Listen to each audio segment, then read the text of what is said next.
నమస్తే, welcome to our channel. ఈ రోజు మన స్టూడియోలో ప్రముఖ వేదిక ఆస్ట్రాలజర్ గోనుగొండల సురేష్ బాబు గారు ఉన్నారు. గురుగారితో మాట్లాడతాం. నమస్కారం గురుగారు. మణికంఠ గారు నమస్కారం అండి. శ్రీ విశ్వావసు నామ సంవత్సరంలో ధనుసు రాశి వారికి ఈ సంవత్సరం అంతా కూడా ఆర్థికంగా, ఆరోగ్యంగా అన్ని విధాలుగా ఎలా ఉండబోతుంది గురుగారు? సో మణికంఠ గారు, ఫస్ట్ విశ్వవసు నామ సంవత్సరం అంటే మీనింగ్ చూద్దాం. చాలా బ్యూటిఫుల్గా ఉంటుందండి. విశ్వం అంటే యూనివర్స్, సమస్త ఈ భూగోళం మొత్తం యూనివర్స్ అనమాట.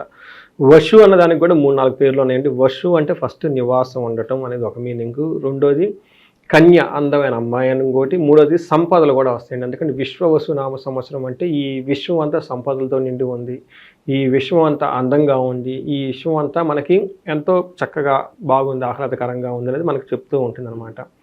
ఈ పేరుకు తగిన విధంగానే ఈ సంవత్సరం 12 రాసుల వాళ్ళకి ఒక్క 2 రాసులు తప్ప మిగతా రాసులు ఉండడం చాలా బాగుంది. 3-4 రాసుల వాళ్ళకి ఇంకా విపరీతంగా చాలా యోగ్యతగా ఉందన్నమాట. మనకి ఇది పేరు తగిన విధంగా ఆ సంవత్సరం యొక్క లక్షణాన్ని మనకు సూచిస్తూ ఉందన్నమాట. మనం క్రోధీనామ సంవత్సరం అంటే పోయిన సంవత్సరం కనుక చూసుకుంటే క్రోధం, కోపం అనమాట. ఎలా కోపం? మనకి పాలకులు ప్రజల మీద కోపం. అయ్యో, నేను 5-6 సంవత్సరాల నుంచి 10 ఏళ్ళ నుంచి గొప్ప గొప్ప పనులు చేశాను, ఏంటి నాకు గ్రాటిట్యూడ్ ఇవ్వట్లేదు అన్నప్పుడు వాళ్ళ కోపం వస్తుంది అనమాట. అట్లానే ప్రజలు ఏంటి, మేము ఓట్లేసి కల్పించాం, మాకు రావాల్సింది ఇంకా రాలేదు, ఎక్కడో డిస్సాటిస్ఫాక్షన్ లెవెల్స్ వాళ్ళు ఎక్కువ ఉంటాయి అనమాట. కంట్రీస్ మధ్య కూడా మనం కనుక చూసుకుంటే లాట్ ఆఫ్ వార్స్, మనకి రష్యా యుక్రెయిన్ కానివ్వండి, లేదంటే మనకి ఇజ్రాయెల్ హమాస్, ఇలా కొన్ని స్టేట్లు, అట్లానే కొన్ని కంట్రీస్లో వచ్చేటప్పుడు రాజ్యాలు కూడా పోయినాయండి వాళ్ళకి గవర్నమెంట్. మనకి బంగ్లాదేశ్ చూసుకున్న వెరీ రీసెంట్గా కూడా ఏదో పేరు ఉందండి, అది కూడా మర్చిపోయాను నేను. సేమ్ అనమాట. అంటే అన్ఎక్స్పెక్టెడ్గా పబ్లిక్ రెవల్యూషన్ వచ్చేసి ఆ ప్రభుత్వాన్ని కూల్ చేయటం. ఆ తర్వాత కొన్ని మనకి జాతుల మీద మనకి ఇవి కూడా చేశారు, మనకి అక్కడ హిందువుల మీద ఊచకోత, ఇలాంటివన్నీ మనకి చాలా జరిగినాయి అనమాట. ఏమవుతుందంటే ఒక క్రోధం, ఒక కోపం మనం బాగా చూసాం అనమాట. అది కాలిఫోర్నియాలో అడవులు కాలిపోవటం కానీ, వైల్డ్ ఫైర్స్ ఇదంతా. మనకి ఈ సంవత్సరం ఎలా ఉండబోతుందంటే చక్కగా ఉండబోతుంది. ఇప్పుడు దాకా గొడవలైనాయి కాబట్టి ఇంకా ఆపేసేయి, విశ్వం కూల్ అవబోతుంది. అయితే విశ్వం అంతా కూల్ అయిపోతుంది. అంతా పెద్ద యూనివర్స్. చిన్న చిన్న విషయాల గురించి ఎందుకు నడుచుకుంటారు, తిట్టుకుంటారు, అయింది అయిపోయింది. ఇక ముందంతా ప్రోగ్రెస్, మనిషి అంతా దృష్టి అంతా ఉన్నతి మీద పెడదాం, విశ్వవశం అంతా సంపదల మీద పెడదాం, విశ్వం అంతా బ్యూటిఫుల్గా ఉంది, చిన్న చిన్న విషయాలతో ఎందుకు మనం చేసుకుందాం, ఒక బ్యూటిఫుల్ అనే వర్డ్ అనేది మళ్ళీ క్రియేట్ చేయడానికి శ్రీ విశ్వవసు నామ సంవత్సరం అనేది నాంది అని చెప్పుకోవాలి. మనకి ఇందులో ధనుసు రాశి, మీరు అడిగిన విధంగా ధనుసు రాశి కనుక చూసుకుంటే ఇందులో మూల 1, 2, 3, 4 పాదాలు, పూర్వాషాఢ 1, 2, 3, 4 పాదాలు, ఉత్తరాషాఢ ఫస్ట్ పాదం అంతా మనకి ధనుసు రాశిలో ఉంటుంది. మనకి ఈ రాశిలో పేరు బలం కనుక చూసుకుంటే మనకి ఏ, యో, బా, బి, భూ, ధా, భా, ధా, భే ఈ అక్షరాలు మోరార్లెస్ ఇదే సౌండ్తో ఉన్న పేర్లంతా కూడా మనకి ధనుసు రాశి కింద వస్తారని తెలుసుకోవాలి. మనకి ఆదాయ వ్యయం ఎలా ఉంటుంది, రాజ్యపూజ్యం అవమానం ఎలా ఉంటుందో శ్రీ విశ్వవసు నామ సంవత్సరంలో చూద్దాం. వీళ్ళకి ఆదాయం 8, వ్యయం 14. అంటే మనకి ఏం కనిపిస్తుంది అంటే ఆదాయం కంటే కూడా వ్యయం చాలా ఖర్చు ఎక్కువగా కనిపిస్తుంది ఈ రాశి వాళ్ళకి. అంతేకాకుండా వీళ్ళకి రాజ్యపూజ్యం 1, అవమానం 2. అంటే ఇన్సల్ట్ చేసేవాళ్ళు ఎక్కువగా ఉంటారు. ఎందుకు ఈ ఫిగర్స్ ఉన్నాయి అనే దానికి ఒక రీజన్ ఉందండి, అదేదో చూద్దాం. ముందు గ్రహస్థితి చూసుకుంటే వీళ్ళకి మనకి మీనరాశిలో శని, తర్వాత మిథున రాశిలో వచ్చేటప్పటికి గురువు ఉన్నారు, సింహరాశిలో కేతు ఉన్నారు, మనకి కుంభరాశిలో వచ్చేటప్పటికి రాహు ఉన్నారండి. ఈ యొక్క గ్రహస్థితి బట్టి మనం కనుక చూస్తే వీళ్ళకి ఎలా ఉంటుంది అంటే మనకి లఘు గోచారము, సూక్ష్మ గోచారం అని ఒక కాన్సెప్ట్ ఉంటుందండి జ్యోతిష శాస్త్రం. దీని ప్రకారం వెరీ సింపుల్గా చిన్న చిన్న సంస్కృత మాటలతో దాని యొక్క మీనింగ్ అంతా మనకు చెప్తూ ఉంటారు. ఇందులో శని 4వ ఇంట్లో ఉన్నారండి. శని 4వ ఇంట్లో ఉండటం వల్ల దీన్ని ఏమంటారంటే అర్ధ అష్టమ శని అంటారు. ఎప్పుడైతే అర్ధాష్టమ శని ఉండబోతుందో వాళ్ళకి స్త్రీ బంధ్ అర్ధ సుఖచ్యుతి అంటారు. ఒక చిన్న మీనింగ్లో మొత్తం ఉంటుంది. స్త్రీ బంధ్ అర్ధ సుఖచ్యుతి అంటే 4 మాటలు. స్త్రీ అంటే లేడీస్ ఆర్ మేబీ జెంట్స్, ఎవరైనా అనుకోవచ్చు. లేడీస్కి అయితే జెంట్స్, జెంట్స్కి అయితే లేడీస్ అనుకోవచ్చు. బంధు అంటే బంధువులు, బంధు అంటే ఇందులోనే ఉంటుంది బంధువులు, రిలేటివ్స్. ఓకే. అర్ధం అంటే ధనం, సుఖం అంటే కంఫర్ట్, చ్యుతి అంటే పోగొట్టుకోవటం. ఏముంటుంది, స్త్రీలు, బంధువు, ధనము, సుఖం కోల్పోతారు. ఇవన్నిటికి సంబంధించింది ఏంటంటే 4వ ఇల్లు, 4th హౌస్ ఇంపార్టెంట్ అనమాట. మనం సుఖంగా పడుకుంటామా, 4th హౌస్. ఇల్లు ఎందుకంటే మనకి సుఖంగా ఉంటాను కదా, బయట అంతా తిరిగి ఇంటికి లేడీస్ లేదంటే జెంట్స్ మనం ఎక్కడ ఉంటాం, ఇంట్లోనే కదండి ఉండేది. వీళ్ళంతా కలిపి ఆ ప్లేస్లో శని ఉండటం వల్ల అది డామినేట్ అయిపోయేసి అక్కడ ప్రాబ్లమ్స్ వచ్చేస్తాయి. ఏమని చేస్తారు, loss of wife, relations, wealth and happiness. దీనికి మనకి అందుకని మనకి అర్ధ అష్టమ శని అంటారు. అంతేకాకుండా భోగాన్, వీళ్ళకి 7th హౌస్ లో గురువు ఉండటం వల్ల మంచి యోగ్యతను ఇస్తాడు. భోగాన్ చక్కగా ప్లేజర్స్, లవ్, ఎంటర్టైన్మెంట్ ఉంటుంది. తర్వాత థర్డ్ హౌస్లో రాహు ఉండటం వల్ల ధనప్రాప్తి కలుగుతుంది. కేతు 9th హౌస్లో ఉండటం వల్ల పాప పనులు చేయాలి అన్న ఒక థాట్ ఉంటుందండి. అంటే వీళ్ళకి ధనుసు రాశి వాళ్ళకి శని చాలా ఇబ్బందులు పెడుతున్నాడు, కానీ మిగతా 3 గ్రహాలు చాలా యోగ్యతను ఇస్తున్నాయి. అందుకని శని పెట్టే బాధల నుంచి చాలా చక్కగా ఇలా ఉపశమనం చేసుకోవడం ఎంతో అవసరము. కొంతమందికి గురువు ఇచ్చే మంచి సుఖం కూడా అనుభవంలోకి రాదు వేద ఉండటం వల్ల. బట్ వీళ్ళకి ఈ సంవత్సరం నుంచి వచ్చే 2 years చాలా కేర్ఫుల్గా ఉండాల్సిన అవసరం ఎంతైనా ఉంది. మనకి గోచార ఫలితాలు కనుక చూసుకుంటే శని అసలు 4వ ఇంట్లో ఉంటే ఏం చేస్తాడు? అతను శని 4వ ఇంట్లో ఉండి 6th హౌస్ని 1st హౌస్ని చూస్తూ ఉంటారు. ఈ సందర్భంలో వీళ్ళకి ఏమంటే దృష్టి 6వ ఇంట్లో ఉండటం వల్ల డిస్ట్రక్షన్ ఆఫ్ ఎనిమీస్. వీళ్ళ దగ్గర ఫైనల్గా శత్రువులు ఎవరిని ఉంటే వీళ్ళకి జోలు రారు, వీళ్ళకి ఇబ్బంది పెట్టరు, కానీ సక్సెస్ వస్తుంది, గెయిన్ ఆఫ్ మనీ కూడా వస్తుంది. కానీ ఇదే శని 1st హౌస్లో ఉండటం వల్ల ట్రాన్స్ఫర్స్ అయ్యే అవకాశము, లాస్ అయ్యే అవకాశం ఉంటుంది. అంటే వాళ్ళు కనుక ఏదైనా యాంబిషన్ పెట్టుకొని ఒక విజన్తో ముందుకెళ్తూ, ఒక మిషన్తో ముందుకెళ్తూ ఉంటే అవి ఫెయిల్ అయిపోయే అవకాశం చాలా ఎక్కువగా ఉంటుంది. అయితే వీళ్ళు శని 4వ ఇంట్లో ఉండటం వల్ల అది అంత మంచిది కాదు. ఏ విధంగా అంటే మనకేం చెప్తారంటే మనకు మహర్షులు వాతశోల మనక్లేశ భయం స్వస్థాన హాని కృత్ ప్రసూతి దేహ పీడాంచ సూర్యపుత్రాచ చతుర్దగే అని చెప్పేసి చతుర్దగా అని చెప్తారనమాట. 4వ ఇంట్లో కనుక సూర్యపుత్ర అంటే శని ఉంటే ఏమవుతుంది అంటే వాతశూలం, గ్యాస్ట్రిక్ ప్రాబ్లం చాలా సీరియస్గా వచ్చే అవకాశం ఎక్కువగా ఉంటుంది. మనక్లేశ, మనస్సులో విపరీతంగా బాధపడుతూ ఉంటారు, ఉన్నదానికి దానికి బాధపడుతున్నారు, దీనికి భయం పడుతూ ఉంటారు, ఏమవుతుందని. అంతేకాకుండా స్వస్థాన హానికృత్, వాళ్ళు చేస్తున్న పదవి కానీ వాళ్ళు చేస్తున్న జాబ్ కానివ్వండి అందులో చాలా సీరియస్గా ప్రాబ్లమ్స్ వచ్చే అవకాశం ఎక్కువగా ఉంటుంది. ఎప్పుడు పోయిద్దో తెలియదు అన్నట్లుగా ఉంటుందా? కరెక్ట్. ప్రసూతి దేహ పీడాంశ అంటే ఇంట్లో చిన్నపిల్లలు పుట్టడం కానీ లేదంటే గర్భిణీ రిలేటెడ్ స్త్రీలు ఉండటం కానీ అలాంటి వాళ్ళు ఉండేసి డెలివరీస్ ఎక్కువ జరిగే అవకాశం ఎక్కువగా ఉంటుంది. పీడాం, శారీరకంగా చాలా ఇబ్బంది పడే అవకాశం ఎక్కువగా ఉంటుందని చెప్తారు. ఇది మనకి సంస్కృతంలో శ్లోకం, దాని యొక్క మీనింగ్. ఇది నాకు రియల్ లైఫ్లోకి వచ్చిన కేసులు కూడా ఆల్మోస్ట్ సిమిలర్గా ఉంటాయి. ఇప్పుడు ఏం చెప్తారు? స్వస్థాన హానికృత మనక్లేశ భయం 4వ ఇంట్లో ఉంటే కంఫర్టబుల్గా ఉంటారు. ఇంటికి సంబంధించిన విషయాల్లో గొడవలు వస్తాయి. ఇంట్లో ఎవరు ఉంటారండి? Wife and husband. Mostly wife ఎక్కువగా ఉంటున్న పిల్లలకు సంబంధించిన విషయాలు, కంఫర్ట్కి సంబంధించిన విషయాల్లో ప్రాబ్లం వస్తుంది.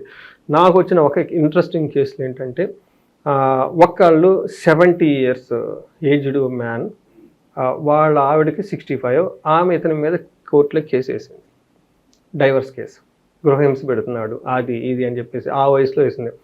అంటే చూడండి, భార్యాభర్తల మధ్య రిలేషన్షిప్స్ చాలా స్ట్రగుల్ అయిపోతూ ఉంటాయి. దిగజారిపోయినాయి అని చెప్పుకోవాలి. దిగజారిపోయినాయి కాదు, వాళ్ళ మైండ్ మనస్థితి అంతే. అది ఎప్పుడూ బాగుండదు, అది ఎప్పుడు దిగపోతుంటే ఏమి ఉండదండి.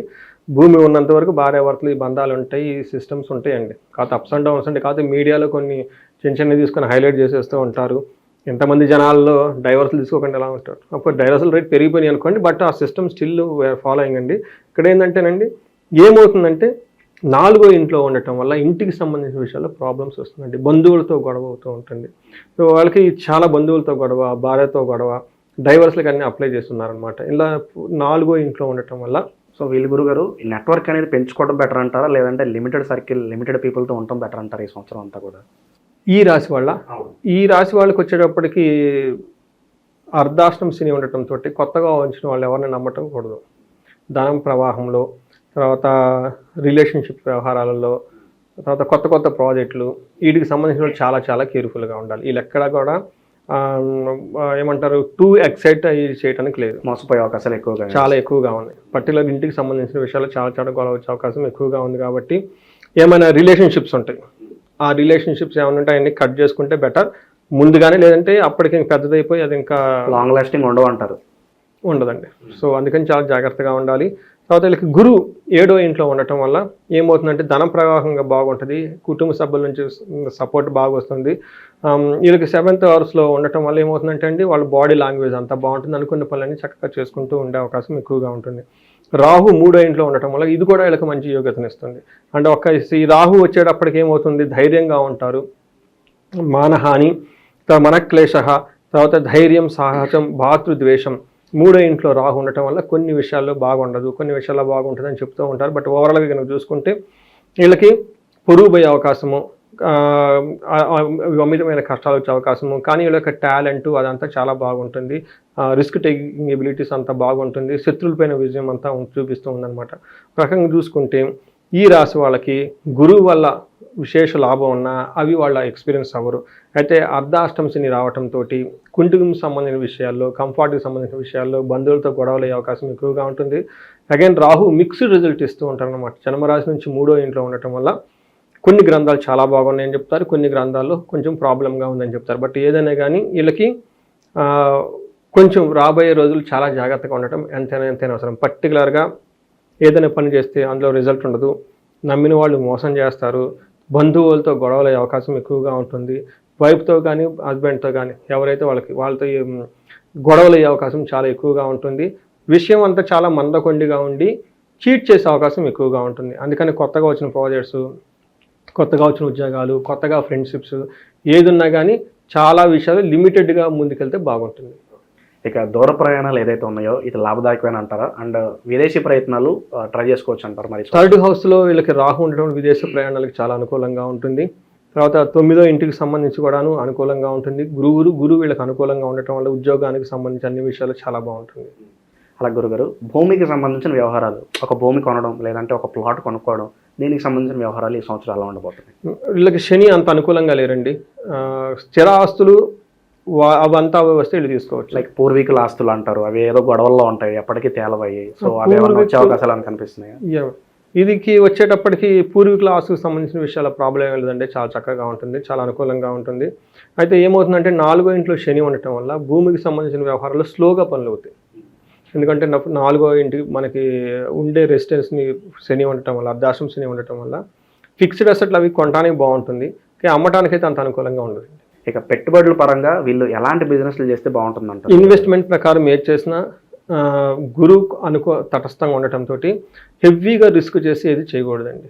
పర్టికులర్గా వీళ్ళకి స్పెక్యులేషన్ బిజినెస్, షేర్లు అమ్మటం కొనటం ఈ విషయాల్లో చాలా చాలా చాలా తక్కువగా రిస్క్ తీసుకుంటే బాగుంటుంది. అసలు చేయకూడదని చెప్తాను నేనైతే. ఇక ఉద్యోగస్తుల గురుగారు ట్రాన్స్ఫర్ల కోసం ఎక్స్పెక్ట్ చేస్తూ ఉంటారు, శాలరీ హైకుల కోసం ఎక్స్పెక్ట్ చేస్తూ ఉంటారు, వీళ్ళకి ఎలా ఉండబోతుంది సంవత్సరం? సో వీళ్ళకి ఉద్యోగస్తులకి కూడా అంత అనుకూలంగా ఉండదండి. జాబ్లో చాలా ప్రెషర్ ఉంటుంది, అనుకున్న పని టక్కగా అయితే చేయలేరు, మిక్స్డ్గా ఉంటుందండి వీళ్ళకి.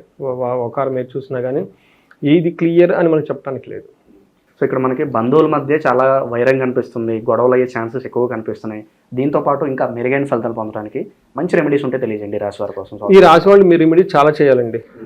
ఎందుకంటే శని బాగా ఇబ్బంది పెట్టిపోతున్నాడు. శనికి సంబంధించిన పరిహారాలు చాలా చాలా చాలా చేసుకోవాలి. అందులో ఒకటి వీళ్ళు పాప పనులు చేయాలన్న ఆలోచన కూడా ఉంటుందండి. కేతు యొక్క ప్రభావంతో, ఏలినాటి శని ప్రభావంతో వీళ్ళకి మైండ్ అంతా నెగిటివ్ సైడ్లో ఎక్కువ ఉంటుంది. ఒకరిని మోసం చేయాలి, వేరే వాళ్ళని ఇబ్బంది పెట్టాలి, తర్వాత దేవుళ్ళని దూషించటం, ఉన్నటువంటి పాప పనులు చేయటం అనమాట. మన పుణ్య గ్రంథాలను అవమానించటం, చక్కగా ఉండాల్సిన వాళ్ళు పోయేసి చేయకుండా పనులన్నీ చేయటం, ఇవన్నీ చేసే అవకాశం ఎక్కువగా ఉంది. చెడ్డ పనులు చేయటం ఎక్కువగా ఉందన్నమాట. ఈ టైంలో వీళ్ళకి కేతువుకి సంబంధించి, శనికి సంబంధించిన పరిహారాలు ఎక్కువ చేసుకోవాలి. ఇందులో శనికి సంబంధించి ఆంజనేయ స్వామిని, హనుమాన్ చాలీసా చదువుకోవటం, శని పిప్పలాద స్తోత్రం చదువుకోవటం, అంతేకాకుండా వీళ్ళకి శని త్రయోదశి రోజున తైలాభిషేకం చేయటం, తర్వాత తిరుపతి ఎక్కువగా వెళ్ళి రావటం, ఇవన్నీ చేయాలి. అదేవిధంగా వీళ్ళకి రాహుకేతులకు సంబంధించి కనుక చూసుకుంటే వీళ్ళకి శ్రీశైలం మల్లికార్జున స్వామిని దర్శనం చేసుకొని స్పర్శలింగ దర్శనము, చండీ హోమం కనుక చేయించుకుంటే చాలా బాగుంటుంది. వీళ్ళకి 9th హౌస్లో కేతు ఉండటం వల్ల ఏమవుతుందంటే అండి, పాపకరాలు చేయాలని ఆలోచన ఎక్కువగా ఉంటుంది. కానీ యోగా, మెడిటేషన్ అవన్నీ చేయడం చాలా చాలా ఇంపార్టెంట్. ఇవి కాకుండా వాళ్ళకి ఇంకా ఏమైనా స్పెసిఫిక్గా వాళ్ళ జాతకంలో ఏదైనా ప్రాబ్లమ్స్ ఉంటే కనుక మనకు కన్సల్ట్ అయితే మనం వాళ్ళకి చెప్పొచ్చు. పర్టికులర్గా ధనాన్ని కోల్పోయే అవకాశం ఎక్కువ ఉన్న వాళ్ళకు క్విక్గా ధనం రావడానికి వీళ్ళు ఏం చేయాలంటే కుబేర పాశుపతం హోమం అభిషేకం చేయించుకున్న, లేదంటే శ్రీ సూక్తంతో సంపటీకరణ చేసి విశేష మహాలక్ష్మి హోమం చేయించుకున్న, అలాగే భార్యాభర్తల మధ్య అన్యోన్యత పెరగడానికి మనం అన్యోన్య పాశుపతం చేయించుకున్న, ఇవన్నీ చేయించుకుంటే బాగుంటుందండి. బట్ బేసికల్గా వాళ్ళు ఒకసారి కన్సల్ట్ అయితే మనకి ఒకటైతే కేర్ఫుల్గా ఉండాలి, తెలియదు, నో డౌట్ అర్ధాష్టమ శని ఉంది కాబట్టి. వీటితో పాటు వాళ్ళ జాతకంలో మనకి దశాభుక్తులు అని ఉంటుంది, ఇవి బట్టి మనకి ఇంకొంచెం తెలుస్తుంది. అవి అనుకూలంగా ఉన్నాయి అనుకుంటే ఇటు ఇంపాక్ట్ తక్కువగా ఉంటుంది, అవి కూడా సరిగా లేవు అనుకుంటే ఇటు ఇంపాక్ట్ చాలా ఎక్కువగా ఉంటుంది. గురుగారు, ఈ ధనుసు రాశి వారికి అర్ధాష్టమ శని నడుస్తుంది కాబట్టి దీని ఎఫెక్ట్ని తగ్గించుకోవడానికి విశేషంగా ఏదైనా దానాలు లాంటివి చేసుకుంటే బాగుంటుందంటారు? వీళ్ళకి శనికి మనకి తిలలు అంటే నువ్వులు దానం చేస్తే చాలా చాలా బాగా కలిసి వస్తుందండి. అంతేకాకుండా వీళ్ళకి రాహు కేతులు కూడా ఇంపాక్ట్ చాలా ఎక్కువ ఉందండి. రాహుకి కేతుకి వచ్చేటప్పటికి మనకి మినువులు దానం చేసిన, అంతేకాకుండా వీళ్ళకి గణపతి అధర్వ శీర్షం అని ఉంటుందండి. ఈ రాహుకి సంబంధించిన ఈ గణపతి అధర్వ శీర్షం, ఇది వేద మంత్రం కొంచెం ప్రాక్టీస్ చేస్తూ వస్తుంది. చేస్తే చాలా చాలా యొక్క బెనిఫిట్ ఎక్కువగా ఉంటుందండి. ఎర్ర మందార పూలు తో గణపతిని నిత్యం కనుక అభిషేకం చేసి పూజ కనుక చేస్తూ ఉంటే చాలా బాగా కలిసి వస్తుంది ఈ రాశి వాళ్ళకి. ధనుసు రాశి వారికి కొత్త సంవత్సరం అంతా కూడా ఎలాంటి ఫలితాలు ఉంటాయో మీ మాటలో చాలా అద్భుతంగా వివరించారు. ధన్యవాదాలు గురుగారు. ధన్యవాదాలు.